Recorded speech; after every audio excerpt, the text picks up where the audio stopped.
Court ने जो judgement दिया है वो कहा है आस्था के आधार पर दिया।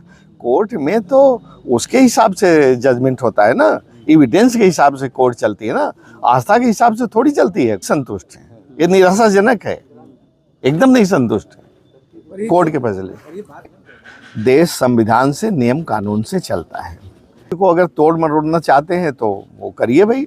आपका वो आबादी है 80-85-80%, आपकी संख्या है, कुछ भी करिए, कौन रोकता है आपको? और किसने रोका? आप करिए। उस आबादी में अपने आप को आप मानते हैं कि नहीं? जो नहीं, आबादी में भी है,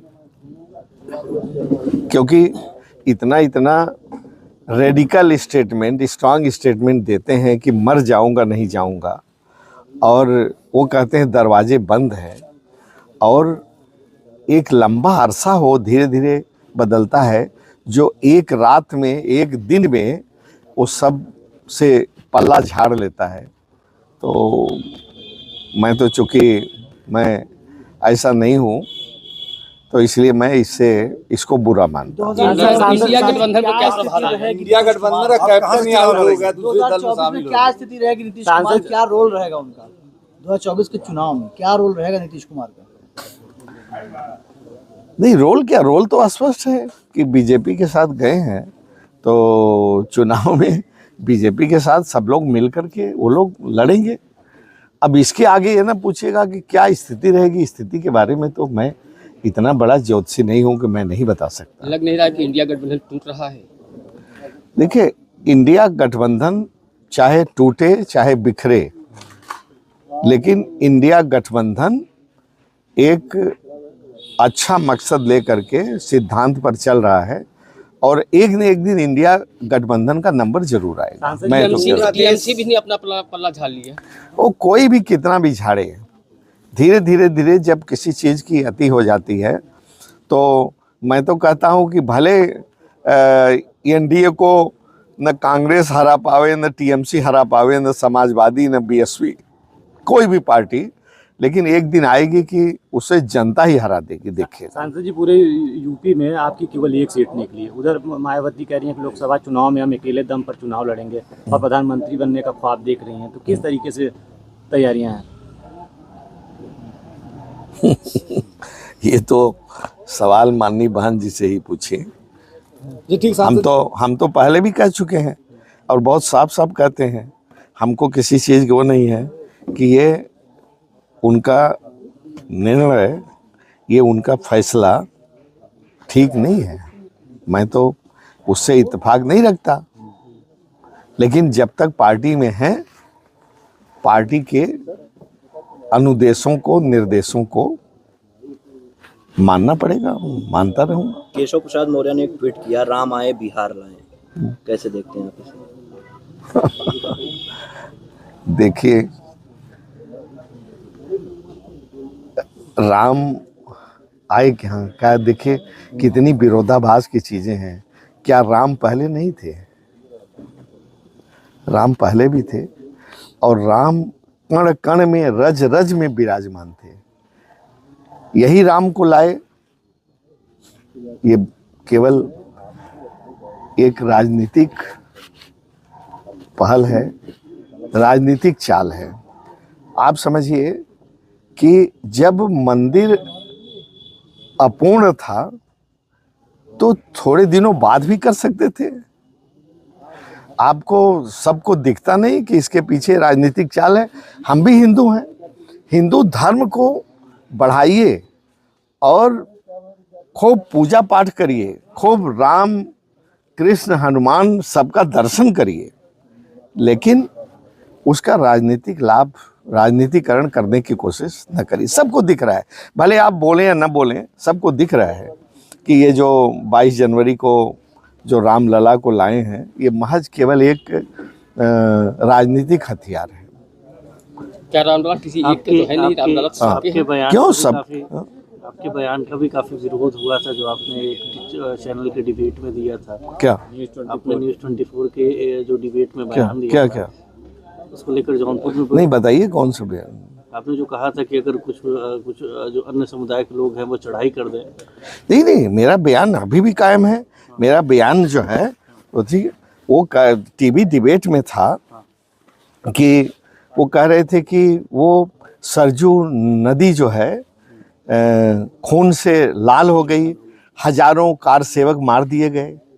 तो आप किसी को 20 कार सेवक मरे थे, हालांकि दुर्भाग्य की बात है कि 20 लोग भी मरे थे, लेकिन ऐसा तो करना पड़ता है।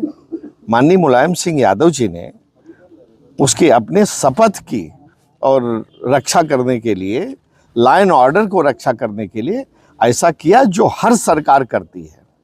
और बाबरी मस्जिद टूटने के बाद पूरे विश्व में, पूरे दुनिया में 1700 मंदिर टूटे और एक आंकड़े के अनुसार 70,000 आदमी मारे गए हिंदू अलग अलग देशों में। तो नेताजी ने ऐसा करके बाबरी मस्जिद बचा करके उतने मंदिरों को बचा लिया, उतने लोगों की जान बचा लिया। और एक बात और मैं कहता हूं, जो आप कह रहे हैं कि मान लीजिए आज मुस्लिम असंतुष्ट है और कहता है कि ये बाबरी मस्जिद पर मंदिर गलत बनाया गया, मान लीजिए वो ऐसा प्रयास करते हैं, ऐसा वो एक कोशिश करते हैं कि हजारों लाखों की तादाद में वो भी जैसे बाबरी मस्जिद तोड़ने के लिए लोग गए थे, उसी तरह से अगर मुसलमान भी एक ऐसी कोशिश करे तो क्या आप वो फूलमाला चढ़ाएंगे? क्या करेंगे? सौहार्द बिगाड़ने की बात कर नहीं नहीं, कोई सौहार्द बिगाड़ने की बात नहीं है। ये तो हमारा ये सवाल है, क्या हम सक्षम है? सौहार्द बिगाड़ने की बात है, FIR करिए। नहीं, मान लीजिए कि आज मुसलमान करता है, ठीक है, तो आप क्या करेंगे उसको? आप गोली नहीं चलाएंगे?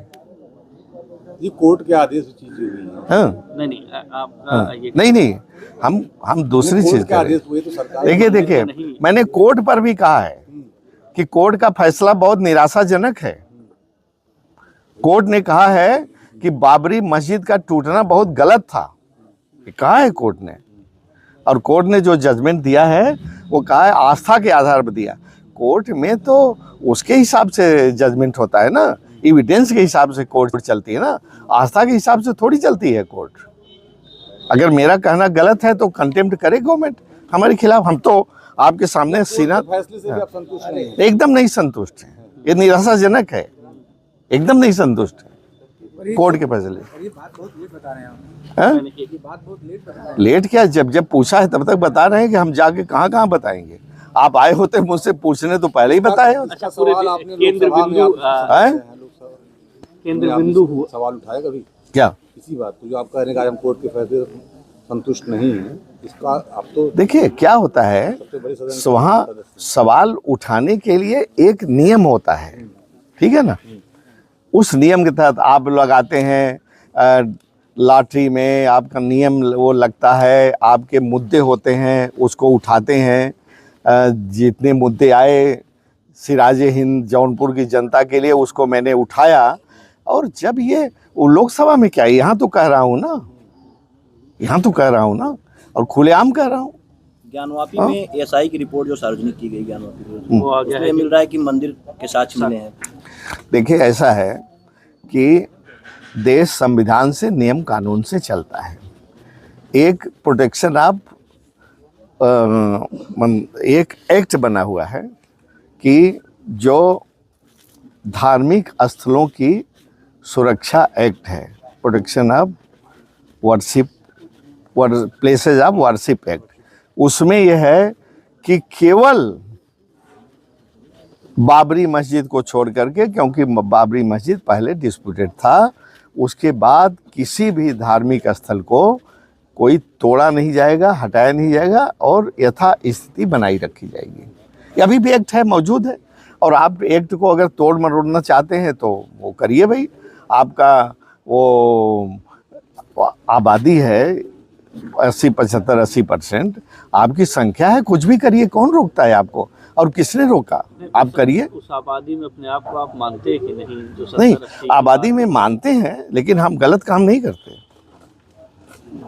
हम मानते हैं आबादी में। पूरा केंद्र बिंदु इस टाइम हुआ है अयोध्या, और कहा जाए आने वाले चुनाव में भी मुद्दे जो हैं अयोध्या को लेकर ही रहेंगे, तो कितना सही आप देख रहे हैं इसको? देखिए क्या है, मैंने पहले भी कह दिया, मैं हिंदू हूँ, हिंदू धर्म में आस्था रखता हूँ, सब में हर चीज़ में आस्था रखता हूँ, जो हिंदू धर्म का जो भी कोई भी भाग है, लेकिन मैं रेडिकल नहीं हूँ। आप समझ रहे नहीं, मैं रेडिकल नहीं हूँ, मैं उसके राजनीतिकरण में विश्वास नहीं करता। जौनपुर की हमने कहा देखिए अब क्या है कि ये भी सुनिए, इस सरकार ने इनकम टैक्स, ईडी, सीबीआई, यहाँ तक कि जुडिशरी, सबको जेब में रखा, सबको जेब में रखा, और यहाँ पर एक और खंभा बुलडोज कर दिया। हिंदू धर्म है तो आप शंकराचार्य को नहीं मानते? हिंदू धर्म के श्रेष्ठ लोग हैं, आप शंकराचार्य की बात को नहीं मानेंगे तो कैसे आप हिंदू हैं? शंकराचार्य ने साफ साफ कहा नहीं क्या? शंकराचार्य जी ने साफ साफ कहा कि मंदिर अपूर्ण है, ऐसे में उसका उद्घाटन नहीं होना चाहिए। ये भी कहा कि इतनी जल्दी क्या थी, थोड़ा बाद में करते। शंकराचार्य ने यह भी कहा कि हिंदू धर्म के अनुसार, सनातन धर्म के अनुसार, शास्त्रों के अनुसार जिस व्यक्ति की पत्नी जिंदा है वो सब पत्नी की उसका करना चाहिए, कहा ना। तो आपने उसको भी बुलडोज कर दिया, शंकराचार्यों को भी। तो आप में ताकत है, आप में हर एजेंसी पर कब्जा है, तो आप कुछ भी कर सकते हैं। मैं तो कहता हूं कि क्या ये शंकराचार्यों का अपमान नहीं हुआ? उनकी बात को तो मानना चाहिए था ना आपको। कोई भी हिंदू जो उनकी वकालत करता है, मैं उससे यही पूछना चाहता हूं कि हिंदू धर्म का सर्वश्रेष्ठ आप किसको मानते हैं? आपने शंकराचार्यों को मान रखा है ना, मान्यता है ना, सदियों से मान्यता है ना, यही सनातन है ना, तो आप उनकी बात को नहीं मानेंगे क्या? बताइए, मानेंगे कि नहीं?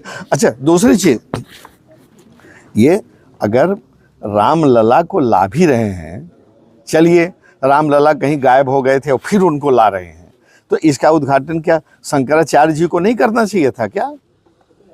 प्रधानमंत्री को करने का क्या हक होता है? हिंदू धर्म का जो सबसे श्रेष्ठ, सर्वश्रेष्ठ व्यक्ति है, उसको उद्घाटन करना चाहिए। क्या उसको उद्घाटन करने के लिए बुलाया गया क्या? मैं तो ये भी सवाल करता हूं, और इसके आगे भी सवाल करता हूं कि प्रेसिडेंट द्रौपदी मुर्मू को उन्होंने बना करके राष्ट्रपति, तमाम उसमें वोट के लिए वो दिखावा कर रहे हैं, क्या उनको बुलाया गया क्या?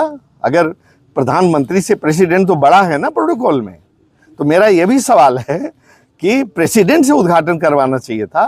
प्रेसिडेंट क्या उद्घाटन, क्या आप जानते हैं कि प्रेसिडेंट, वो लोग वहाँ पर तो जा भी नहीं सकती गर्भगृह में, ये सिस्टम है। और ये बड़ी विडंबना है, बड़ा दुर्भाग्य है देश का कि जो संविधान से चलाने वाले लोग एक तरफ संविधान की दुहाई देते हैं, दूसरी तरफ संविधान की धज्जियां उड़ाते हैं। क्यों नहीं प्रेसिडेंट मुर्मू को वहां बुलाया?